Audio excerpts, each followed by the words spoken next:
Welcome back to another episode of Building Up Your Business, the podcast. My name is Erica Dill with Operationally Up. We are here to help your consumer goods business grow and build for scalability. Remember, from bombs to order fulfillment, marketing to taxes, learn the stuff from the pros before you step in it. Today we are joined by Julie Leffler. It's an exciting day. With a background of PR for celebrities, consumer goods products, and fashion, Julie is a well-experienced marketing professional. She is now the founder and president of Big Hype Marketing, where they make waves and build hype for businesses through branding, website design and development, and social media content creation and management. Julie, thank you so much for joining us today. Thank you so much for having me. I'm excited. Julie is here. She's the perfect person to be talking to us about the keys to success on social media. It's what she lives for and breathes for, so I know she's going to be a really great guest. And that's one of the things that I really think our listeners are dying to hear about, because when you hear about marketing, there's so many things involved in today in the world of social media. It's a huge topic, and how do you do it right, and what are the theories behind it? So let's just jump right in. Everyone has been talking about TikTok and the back and forth of it being banned, and I'm assuming you would recommend different channels for different audiences. Tell us about the different channels, what they're used for, how we should be using them. Yeah, that weekend when TikTok went down and up back, that was a roller coaster. So Right? very interesting, but we don't want to talk about that too much. But let's talk about like the different platforms. And for us, like we like to differentiate and post on various platforms. And some influencers and some agencies trying to create content specifically for one platform, and that's them trying to like master the algorithm. But going viral is not a marketing strategy. So my philosophy is to post on various platforms so that we can get in front of a variety of different potential customers, and each of those customers are using those platforms in different ways for different reasons. So I like to post on different platforms. My favorite platforms for packaged goods or consumer products specifically are Instagram and TikTok, because both of those platforms make it super easy for your customers to just see what you are selling and click and buy immediately. So they make it super easy for that shoppability, which we want for our shoppers, is to not put any obstacles up and make it super easy for them to buy our products. So on Instagram, if you post a reel or a picture, you can include that particular item that you're talking about. You can link it directly to that item on your Shopify website, and the customer can click that post and go directly to buying. And on TikTok, they've created TikTok Shop, which also allows you to shop right in the platform. And you have to have 1,000 followers in order to do that. But in most cases, of course, like there's always issues with these platforms, but in most cases, if you have 1,000 followers, you can set up a TikTok shop, and that is a great way to promote your products and make that shopping experience super easy. So that is why I like to diversify and post on various platforms, and why the TikTok ban wasn't like, it was frustrating and scary and like a whole roller coaster, but it wasn't like an end all be all for my company, thankfully. Yeah, well, and that's, I mean, we talk about in business in so many different categories, diversification. And I think that was a great example of how diversification is so important. Mm-hmm. And I think the other thing I love that you pointed out is the rise of purchasing on social media. And the ability, I mean, now you can go live and sell your products, right? Like you Mm-hmm. can, I mean, tell us more about this whole going live. I've never used it. I'm terrified. I love doing recorded podcasts because I can go back and edit Mm-hmm. them if I need to. The Yeah. whole going live thing freaks me out. Tell us about how people use going live to interact with clients. Yeah, going live is great because you do have to have a good following when you go live, because you want people to show up. So I think like if you have a big following, then going live is a great way to sell, but it's not I don't think that's like a priority for consumer goods companies. I'd rather you get your content out to new people. And that's another thing I want to point out about Instagram and TikTok, which I like, the reason why I like them for consumer goods is that they make your product more discoverable. So on Facebook or LinkedIn, or LinkedIn's not really for packaged goods, but like these other platforms, you're mostly showing content to people who you're already connected with.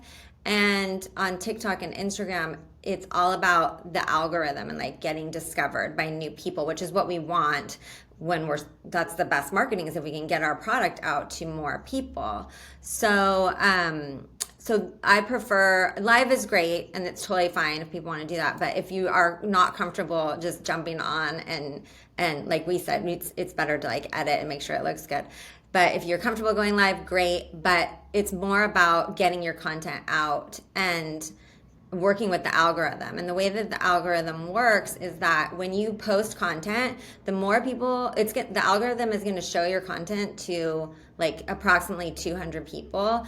And if those people engage with your content, meaning they watch your reel all the way to the end, or if it's a carousel, they swipe through the content, or they comment, or they like, that tells the algorithm that this content is good and interesting, and then it's going to send it out to the next group of people. And if those people interact and like and watch the videos and slide the carousel, then it's like, okay, this is good content, I'm going to send it out to the next group of people. So that's how everyone's always trying to like get the algorithm, but it's really about like, does the algorithm like what you're saying? And if so, we're going to send this to more people. And that's ultimately what we want. So going back to the live stuff, it's great. I don't want to say it's not, but like for me, I'm focused more on how do we get this out to more potential customers and get this client in front of new people.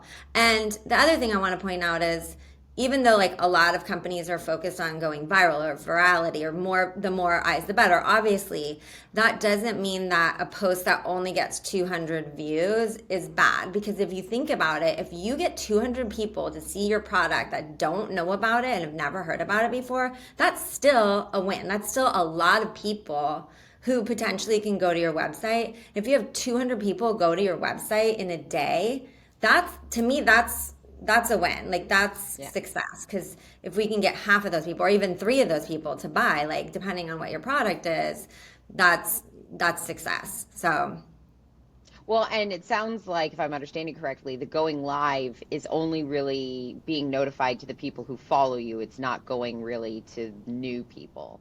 yeah, I mean it can go to some new people, but it's not gonna reach it's not reaching as many people. So it's more of Gotcha. like building. So another good thing to talk about is that social media is all about building relationships. So going live is about relationship building, and that's kind of like another thing I want to talk about.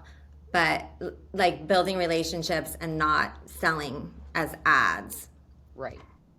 Yeah. Yeah, and because at the end of the day, people buy from people. So if you make that connection with people and they start to follow you and they understand and they engage, then you're going to have more of a long-term customer, I'm assuming. Exactly. And that's what branding is all about, which is a whole other episode, I think. But like creating the right messaging and branding so that people buy into you as a company opposed to just like buy this thing. That's Yeah. super important. And I know we're talking, obviously we talk a lot about consumer goods here, but just give us an overview of some of these others, like you mentioned LinkedIn. Give us an overview of some of these other platforms and who they might be good for.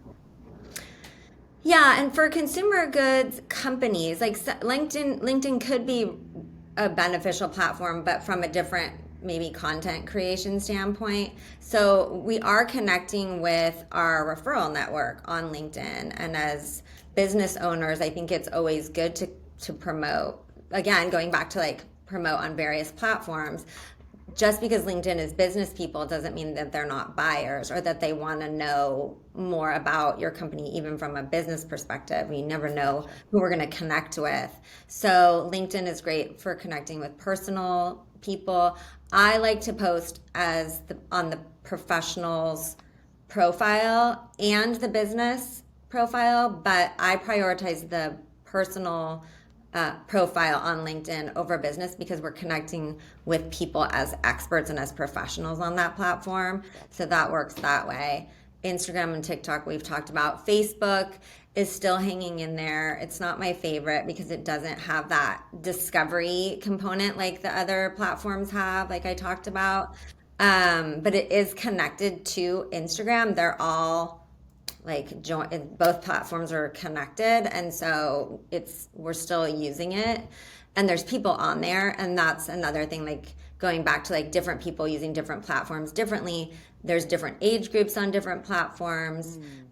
People are using them, there's still like groups on Facebook that people are a part of. Instagram is more about it might be more of like a millennial platform, and then TikTok is a bit of a younger platform, but that doesn't mean that millennials are not on it. So there's different people on different platforms. Another thing that's super important to know is that both TikTok and Instagram are now being used as search engines. So instead of people using Google or Safari or whatever, Firefox, whatever they're using for search, they're searching in Instagram and TikTok for the best pet bed for my arthritic dog, or like the best dog food for an elderly dog, or whatever else, like best mascara or best eyelash serum or best protein bar, things like that. So then they're finding content that answers those questions. So it's super important to be posting again on these platforms, but also thinking about the keywords that you're using in both the videos that you're speaking in and the captions that you're writing.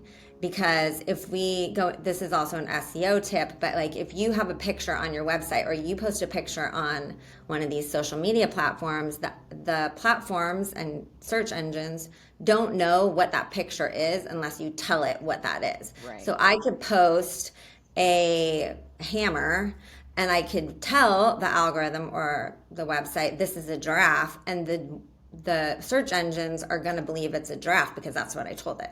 So we want to make sure that we're using keywords in the things that we're posting as well. I had no idea. I guess this shows how uncool I am. I had no idea that you could, and I guess it totally makes sense, but that people are using Instagram and TikTok as a search engine to buy products. And especially with TikTok Shop, where they can just purchase right in there, why wouldn't you? It makes perfect sense. Yeah, and then separately from products, like best restaurants in my neighborhood, or like how to, which is another way that packaged goods, it's a kind of post they could do, is like how this is made or how we use this. So, as people are searching for how do I make a recipe using this protein powder, or how do I do my hair like I saw this celebrity how do I do a style of makeup, then you want your content or your products showing up when people are searching for those how-to type of things as well. Which I think this is a perfect time to lead into, when we were talking before this podcast, you were mentioning the 3 different types of content that you can actually create. And as you're already starting to go down that road, so like let's totally go down that and explain to the audience the 3 different types. Yes. Okay, so a lot of companies get confused about when they're paying for marketing that we should be selling, but that's not true for social media. We talked about this a little bit earlier, but when we create content, we do not want it to feel like an ad. It has to feel organic, and we have to add value to the person looking at it, watching it, engaging with it. And when we're adding value, we're giving something back. So we're typically meeting one of 3 criteria: educating them about something, motivating them about something, or entertaining them in some way, or a collaboration of any of these things. Yeah. So, again, we talked about this a little bit earlier. Social media is about storytelling and relationship building and communicating with your potential customers what your brand is about on an emotional level, not just we're selling XYZ. We're talking about like, how is this product going to better your life? How are you going to feel when you interact with this product or our brand, or our website, our social media? It's all about the feelings that you're trying to convey. So we want to talk about educational stuff, which means again, recipes or how to use your product, how it's made, why you love this product, why it's going to make their life better, or why it's going to make their life better is kind of motivational. So then the motivational component is giving, if you give back, how this product changed your life, how it makes you feel, and then entertaining. We want to entertain. We want it to be funny. We want to jump on trends, and just keep people engaged. You have a split second to grab people's attention in that feed. And so we want to offer that value back to them. And if you think about the way that if you sit down at night to watch TV, you don't want to be watching ads the whole night. I don't know about you. I like mute the ads, or I go to the bathroom, I get my ice cream or whatever. Like, I'm not sitting there watching ads. And so people on these social media platforms don't want to be watching ads either. They want to be engaged and entertained, motivated, educated, so that they're getting something out of that content. They want to watch the funny pet videos, and they want to watch people trying new things. And Yeah. I totally get that. One of the things that you mentioned that is one of my favorite topics to talk about is selling emotions, and that you're not selling a product, you're selling a feeling of Exactly. what you get when you use that product, or a feeling of what you get when you're supporting that company. And I think that that's so crucial. And I did this exercise, or I witnessed this company doing this exercise. Really, I was just part of it, where they were boiling down what are they selling, Mhm. and what those emotions were, and that was going to like help lead their brand and help lead how they did. I mean, their whole emphasis of marketing like just started with what are these emotions that they're selling. And I thought, Yeah. I was like mind blown. A good brand isn't talking about the thing that they're selling. Like, and if you use Nike, for example, which is one of the best brands in the whole wide world, you just, whether they're selling shoes or anything else, you can imagine what it is that, like, if, for example, if I say Nike's opening up a hotel, or Nike's making, we've talked about pet beds, what, even though they're not selling shoes in those cases, you could probably imagine how those products would be marketed, or the feeling you would get when you interacted with that hotel or those pet beds, or that if Nike started making energy bars, it would be like clean and modern. It would tell you like, just do it, just eat I this, was or gonna just say, buy, yeah. like it would have athletes and be telling you like how strong you are. And it doesn't matter whether it's shoes or packaged goods or whatever, a hotel or a restaurant. It's the brand that you're experiencing, not the shoe in that case. So a Well, good and I brand. think I mean, I know we're going off subject, but that's okay. No, it's important. Yeah, it is. Well, and I think it's another thing when I hear people are like, "Oh, my logo is my brand," and it's like, No, it's okay, like one. that's an interesting thought, but Yeah, like it's just because you have company colors, or just because you have a logo, doesn't mean you actually have a brand. And I think that right. I think how you illustrated that with Nike really helps to solidify that in people's minds. Yeah, it's not your logo. Your logo is one part of it, but your colors, your design elements, your photography, your videography, your messaging is a key part of that branding. So all of those things together tell that brand story, not just the logo. Not just the logo. Yeah, And to bring us full circle, that's really what you're embodying when you do social media, is to really understand and convey those emotions, and that the essence of your brand, not just your product. exactly. It's again going back to that storytelling. You're using your brand to tell stories and connect your customer, your potential customer, with your company on that emotional level. Right. And emotions and people sell products, so it just Exactly. kind of becomes more full circle. So we've talked a lot about different elements. We've talked about the different platforms. What are, if you were going to tell our listeners today, like you can go back and you can do social media. You can up your social media game, even if you don't have a professional. Just follow these tips, these rule of thumbs. What would you tell our listeners? Okay, here's my advice. There's a couple of things. One, post on multiple platforms, cast a wide net, see what happens. Number two, diversify the types of content that you're creating, meaning like we want to be posting reels, which are videos. These types of content, reels get reach. They get in front of a lot of eyeballs, but you definitely want people to watch through them. So if you have friends, tell them, watch my video and make sure you watch the whole thing because that will help push it out to the algorithm. The other type of content is a carousel where it's multiple pictures or graphics that you can scroll through. Those are great for engagement because they make you push through, and that tells the algorithm this person is interacting with this. You can post stories, which you can put links or polls or other ways that your followers can interact, and then single posts. So diversifying the types of content that you're posting as well as like what you're talking about. The third thing is focusing on grabbing people's attention. You have a split second to grab people's attention and stop their scroll. And so you have to be using verbal and visual hooks that say, this is what we're going to talk about. This is important. And you can do that with visuals as well, but that's how you're going to grab people's attention and get them to watch more or engage more. The other thing we talked about is using keywords. So do that. Another thing is focus on branding, storytelling, and adding value.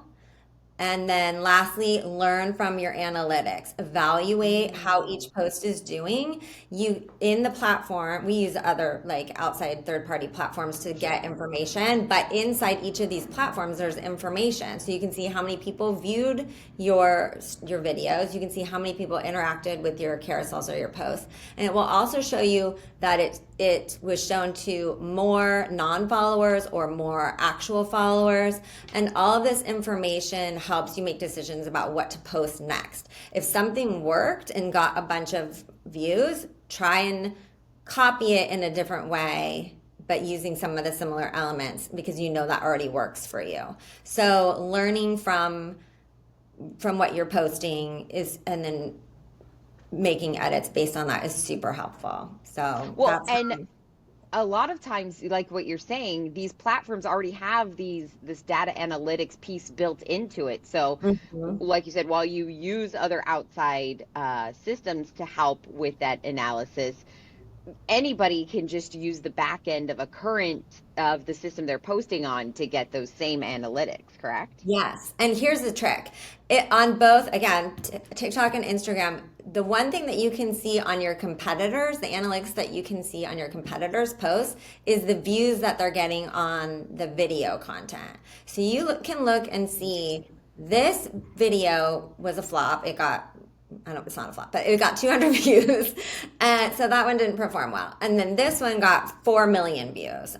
Copy that and do it for yourself. But something about that worked for that creator. It could totally flop even if you copy the exact same things, but learn from your competitors what they're doing and then use that information to make it your own and see how it goes. I had no idea that you could see analytics on competitors' content. That's got to be invaluable. Yeah, it's also frustrating because you're like, I literally did the same thing and I got like I got one view. Like what the heck? Yeah. So, but that's the way to go. Like study your competitors, see what they're doing, make it your own, but learn from their wins or their failures. Well, and now that you bring that up, I actually saw, so somebody was talking about creating a brand and they were using social media as a way to evaluate what they should do in their brand. And so they searched, I think it was baby clothing or it was something related to babies. And so they searched and they came up with a bunch of postings of, whatever it was, let's just say it was baby clothing, baby clothing. And literally every company every post that popped up looked identical. You couldn't tell one from the other. And they used it Yeah. as an example of like how to differentiate yourself and how to differentiate your content.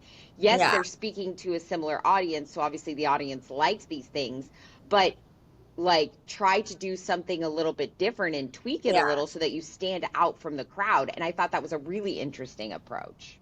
That's yeah, and that's what branding is. Like branding is how you do what you do differently than everybody else. So, yes, you can all be creating baby onesies, but obviously like we don't want just plain baby onesies or we just go to a store and buy white onesies. We want something like that feels like our style or our baby style if they have it. So, yeah, like make it your own. What's different about you? Why should we choose your company over everybody else who does the exact same thing? That's what your branding should be telling, and that's what you should be communicating through social media. How do Through your you posts. do what you do differently? Yeah. So, I agree. Yeah, don't copy and paste, but use information. Use Right, data. right. Well, and like you said, it may be a flop for you, and so maybe you try something different, or maybe copying it makes it successful. But all of that data, that's a huge. I mean, we talk about data on here all the time, Yeah. which should just show how important it actually is. Yeah. One thing we didn't talk about that I think is Oh cool yeah. is like jumping on trends. Like there's trends in Oh yes. on the platforms of like, like doing dances or like using certain audios, but also using cultural events or things that are going on in mainstream media. So with Wicked, a Let's lot say of Wicked, yeah. consumer products were doing like pink and green versions of their products or talking like if you had an energy bar if you have an energy bar product line and you have like a sweet one, maybe you're a Glinda, and you have a sultry one, so maybe you're an Alphaba. There's that whole thing. Or back when Barbie was big, that was super fun because there were so many campaigns around Barbie. They had the movie was doing like this Barbie is an attorney and this Barbie is the mayor and this Barbie is the president, and so brands were jumping on and saying, well, this Barbie um, mows their lawn or this or whatever, like this Barbie's gluten free, like that's so funny. And that goes back to like the entertainment.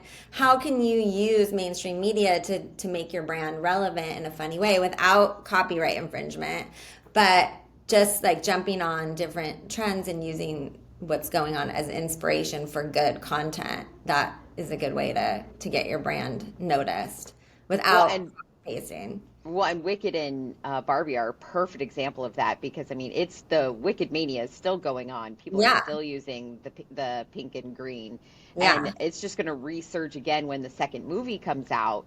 So now companies can be prepared Hmm. to because a lot of times when these pop culture things come up, it kind of comes up out of the blue, and so you're not really prepared. But now Yeah. companies know that that second movie's coming out, so they know that they can be prepared for that.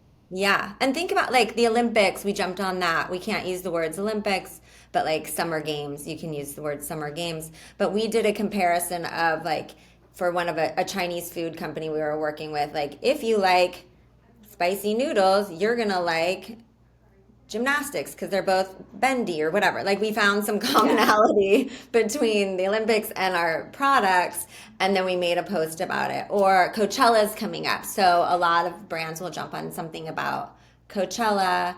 Fashion, obviously, that's a huge part of Coachella, but Yeah. you can create content that looks like the lineup, like the music lineup, but put your Mm. products or whatever. Like jump on things that are going on, and you can plan ahead because we know that Coachella, even though the movies that are gonna be great, we may not know that they're gonna be Oscar nominated films, but there's other things that other pop culture events that you can jump on. And the Met Gala was a good one last The Met Gala year. or the Oscars. I know a The lot of people Oscars. use, and Hmm. that's the same time every year. So Yeah, yeah. the Oscars are coming. And the holidays too. And I say, don't ever just post Happy St. Patrick's Day. Like nobody cares.